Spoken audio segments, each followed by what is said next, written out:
Hello everyone.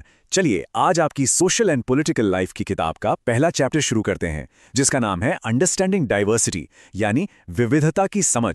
बहुत ही interesting topic है, तो शुरू किया जाए। अच्छा, इससे पहले कि हम इस टॉपिक में डीप डाइव करें, एक छोटा सा सवाल है। जरा अपने आसपास नजर दौड़ाइए। क्या कोई भी इंसान बिल्कुल एग्जैक्टली आपके जैसा है? चांसेस हैं कि जवाब नहीं होगा, और बस यहीं से हमारा आज का सफर शुरू होता है। तो आखिर ये विविधता या डाइवर्सिटी है क्या चीज? देखिए, सिंपल शब्दों में कहें तो इसका मतलब है अलग होना। लोग सिर्फ दिखने में ही अलग नहीं होते, बल्कि वो अलग अलग रीजन से आते हैं। उनका धर्म, उनकी भाषा, उनके त्योहार, यहाँ तक कि उनका खान पान भी अलग होता है। और मजे की बात यह है कि यही डिफरेंसेस हमारी जिंदगी को और इंटरेस्टिंग बनाते हैं। इस बात को ऐसे समझिए, यहाँ देखिए, ये 3 ड्राइंग्स 3 अलग अलग बच्चों ने बनाई हैं। क्या ये एक जैसी हैं? नहीं है ना। हर ड्राइंग का अपना एक अलग स्टाइल है, एक अलग तरीका है। बस ठीक इसी तरह हम सब भी एक दूसरे से अलग और यूनिक हैं। इस बात को और भी अच्छे से समझने के लिए चलिए एक कहानी देखते हैं। ये कहानी है 2 लड़कों की। एक है जो साइकिल चला रहा है और दूसरा जो एक ट्रैफिक सिग्नल पर अखबार बेच रहा है। अब मजे की बात यह है कि दोनों का नाम समीर है, पर नाम के अलावा उनमें काफी कुछ अलग था। देखिए, समीर एक इंग्लिश बोलता था और स्कूल जाता था। वहीं समीर 2 हिंदी बोलता था और वो कभी स्कूल गया ही नहीं। एक हिंदू था तो दूसरा मुस्लिम। एक अच्छे घराने से था तो दूसरा गुजारे के लिए अखबार बेचता था। तो सवाल ये है कि इतने सारे डिफरेंसेस के साथ क्या वो दोस्त बन सकते थे? और जवाब है हाँ, बिल्कुल। वो दोस्त बने। पता है क्यों? क्योंकि दोनों ने एक दूसरे को समझने की कोशिश की। दोनों दोस्ती करना चाहते थे। और यहीं पर एक बहुत इंपॉर्टेंट बात समझने वाली है।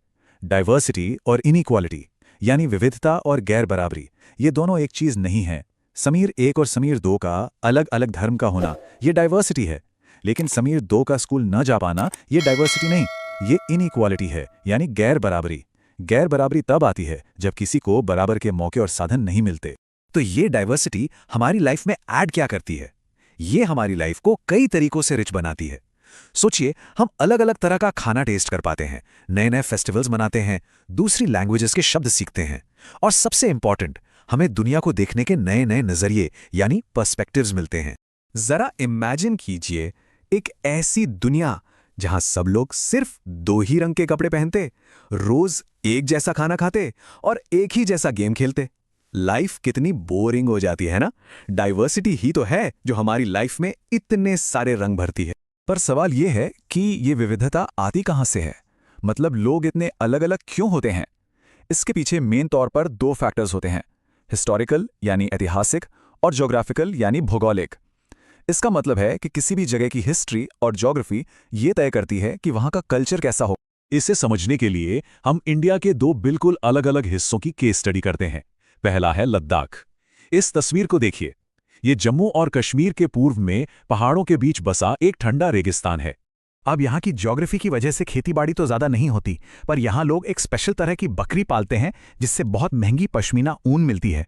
अपनी लोकेशन की वजह से लद्दाख ट्रेड के लिए एक इंपॉर्टेंट रास्ता था, और इन्हीं रास्तों से यहाँ पहले बौद्ध धर्म और बाद में इस्लाम पहुंचा।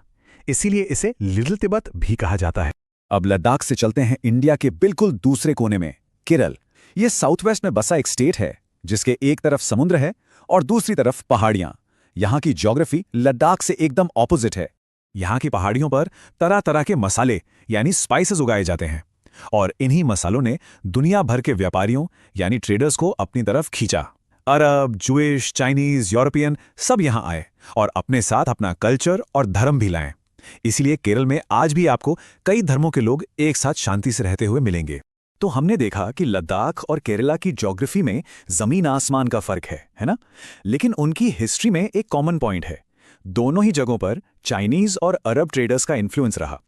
इससे साफ पता चलता है कि किसी भी एरिया के कल्चर पर उसकी हिस्ट्री और ज्योग्राफी का कितना गहरा असर होता है। और इतने सारे डिफरेंसेस के बावजूद एक धागा है जो हम सब इंडियंस को जोड़ता है, और वो है यूनिटी इन डाइवर्सिटी, यानी विविधता में एकता।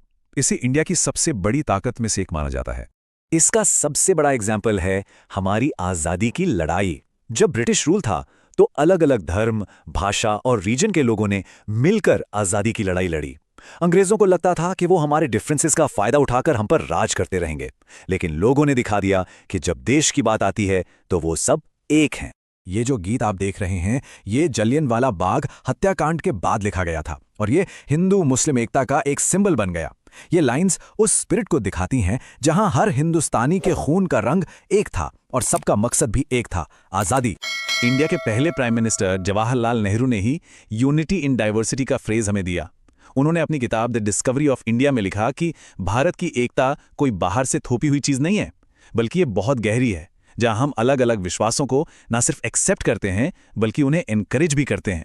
तो चलिए फटाफट रिकैप करते हैं कि आज हमने क्या सीखा। पहली बात कि हम सब अलग हैं और यही हमारी खूबसूरती है। दूसरी, डाइवर्सिटी और इनइक्वालिटी में फर्क होता है। तीसरी, हमारी हिस्ट्री और ज्योग्राफी हमारी डाइवर्सिटी को शेप देती हैं। और सबसे इंपॉर्टेंट, इंडिया की सबसे बड़ी ताकत है उसकी यूनिटी इन डाइवर्सिटी। और अब जाने से पहले आपके लिए एक सवाल। आपको क्यों लगता है कि यूनिटी इन डाइवर्सिटी का आइडिया इंडिया के लिए इतना परफेक्ट है? इस पर जरूर सोचिएगा। आज के लिए इतना ही। धन्यवाद।